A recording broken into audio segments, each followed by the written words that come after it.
नमस्कार, आप देख रहे हैं CGNN लाइव। मैं हूं दिव्या। तो चलिए शुरुआत करते हैं इस वक्त की बड़ी खबरों के साथ। चुनावी रुझानों में बीजेपी आगे, जश्न में झालमुड़ी खाते दिखे वित्त मंत्री ओपी चौधरी।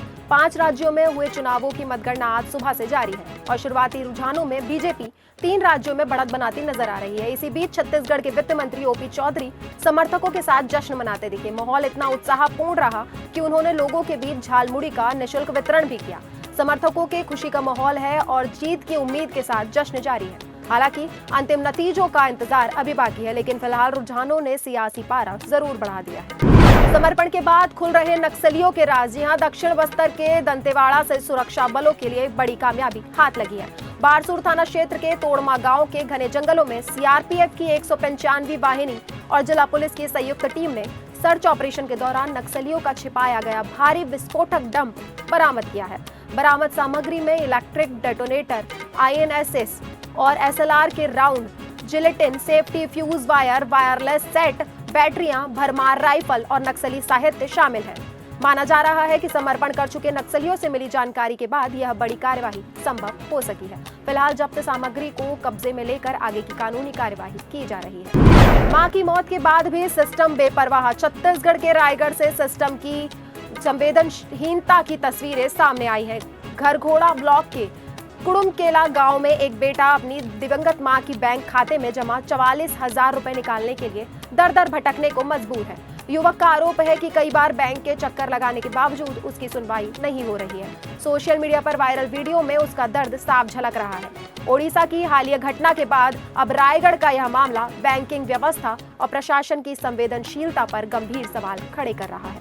अब देखना होगा कि पीड़ित को राहत कब मिलती है और जिम्मेदारों पर क्या कार्यवाही होती है। रायपुर में छात्र देखेंगे फ्री में IPL मैच। जी हां, रायपुर में IPL 2026 का रोमांच चरम पर है, लेकिन इस बार सबसे बड़ा छक्का शायद सरकार ने लगाया है। छत्तीसगढ़ बोर्ड में 10वीं और 12वीं के टॉपर्स को RCB, मुंबई इंडियंस और KKR के हाई वोल्टेज मुकाबले बिल्कुल मुफ्त में देखने का मौका मिलेगा। जी हां, 10 और 13 मई को होने वाले इन मैचों के लिए छात्रों के टिकट, ठहरने और भोजन की पूरी व्यवस्था प्रशासन करेगा। उधर ऑनलाइन टिकट बिक्री शुरू होते ही बुक माई शो पर फैंस की ऐसी भीड़ उमड़ी कि वेबसाइट ही हैंग हो गई। यानी रायपुर तैयार है क्रिकेट के सबसे बड़े जश्न के लिए, जहां मैदान पर चौके छक्के बरसेंगे और स्टूडेंट्स में गूंजेंगे उत्साह। रेप करने वाले कृषि अधिकारी को उम्र कैद। छत्तीसगढ़ में शादी का झांसा देकर दुष्कर्म करने वाले कृषि विस्तार अधिकारी देवनारायण साहू को अदालत ने उम्र कैद की सजा सुनाई है। आरोपी ने कॉलेज के दिनों में युवती से प्रेम संबंध बनाए, नौकरी लगने के बाद शादी से मुकर गया और जाति सूचक टिप्पणी करते हुए कहा कि नीची जाति की सतनामी लड़की से शादी नहीं करूंगा। वर्षों तक धोखे और शोषण के बाद पीड़िता ने न्याय की लड़ाई लड़ी। रायपुर की विशेष अदालत ने आरोपी को दुष्कर्म और SC/ST एक्ट के तहत दोषी ठहराते हुए उम्र कैद सुनाई है। यह फैसला न सिर्फ पीड़िता की जीत है, बल्कि समाज को भी एक कड़ा संदेश देता है। रायपुर में चिट्टा गैंग का भांडाफोड़, 4 तस्कर गिरफ्तार। रायपुर में नशे के कारोबार पर बड़ी कार्यवाही करते हुए एंटी क्राइम और साइबर यूनिट ने 4 तस्करों को गिरफ्तार किया है। कोतवाली थाना क्षेत्र के नरैया तालाब के पास पुलिस ने घेराबंदी कर आरोपियों को पकड़ा, जो हेरोइन यानी चिट्टा बेचने की फिराक में थे। तलाशी के दौरान उनके पास से करीब 12 ग्राम चिट्टा बरामद हुआ है, जिसकी कीमत लगभग 2,40,000 रुपए बताई जा रही है। गिरफ्तार आरोपियों में दुर्ग का एक तस्कर भी शामिल है। पुलिस अब इस नेटवर्क के आगे पीछे जुड़े लिंक खंगाल रही है, ताकि पूरे गिरोह का पर्दाफाश किया जा सके। भैंस तस्करी करते हैं गिरोह का पर्दाफाश। छत्तीसगढ़ के जांजगीर चांपा में पुलिस ने फिल्मी अंदाज में कार्रवाई करते हुए अंतर्राज्यीय भैंस तस्करी गिरोह का भंडाफोड़ कर दिया है। शिवनारायण पुलिस ने गुप्त सूचना के आधार पर घेराबंदी कर 3 पिकअप वाहनों को पकड़ा है, जिनमें 15 भैंसों को भरकर ओडिशा के बूचड़खाने ले जाया जा रहा था।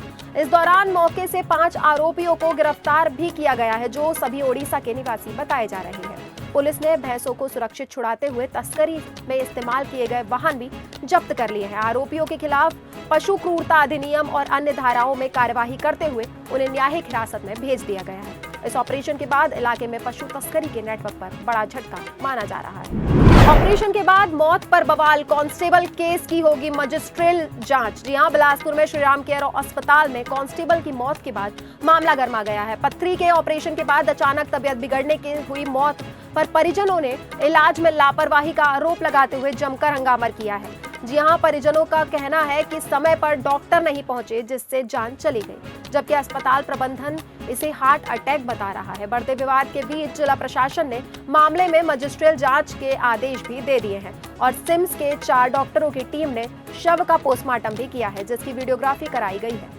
अब सभी की नजरें पीएम रिपोर्ट पर टिकी हुई है, जो इस पूरे मामले की सच्चाई सामने लाएगी।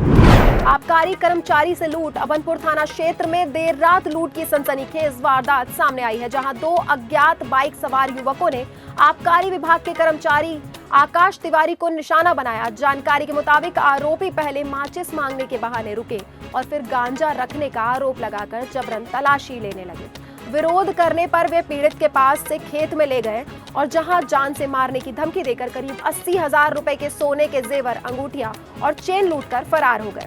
घटना के बाद इलाके में दहशत का माहौल है। पुलिस ने मामला दर्ज कर लिया है और आसपास के सीसीटीवी फुटेज खंगालकर आरोपियों की तलाश में जुट गई है। जल संकट के बीच नपेंगे कमिश्नर और सीएमओ। जी हां, छत्तीसगढ़ में बढ़ती गर्मी के बीच जल संकट को लेकर सरकार अलर्ट मोड पर आ गई है। नगरीय प्रशासन विभाग ने साफ चेतावनी दी है कि अगले 7 दिनों के भीतर सभी हैंडपंप और बोरवेल की जांच कर उन्हें दुरुस्त करना होगा, वरना सीधे कमिश्नर और सीएमओ पर कार्यवाही होगी। नालियों से गुजरने वाले पानी की पाइपलाइन को तुरंत शिफ्ट करने के आदेश भी दिए गए हैं, ताकि दूषित पानी से होने वाली बीमारियों को रोका जा सके। साथ ही जल टंकियों की सफाई, डी-इन्फेक्शन और अमृत मिशन जैसी योजनाओं को 15 दिन में शुरू करने का अल्टीमेटम भी दिया गया है। जिन इलाकों में पानी की कमी है, वहां टैंकर के सप्लाई सुनिश्चित करने के निर्देश भी जारी किए गए हैं। साफ है, अब लापरवाही पर सीधे कार्यवाही। छत्तीसगढ़ की हर बड़ी खबर पर हमारी है पैनी नजर। फिर होगी मुलाकात नई खबर के साथ, तब तक जुड़े रहें CGNN लाइव के साथ। धन्यवाद।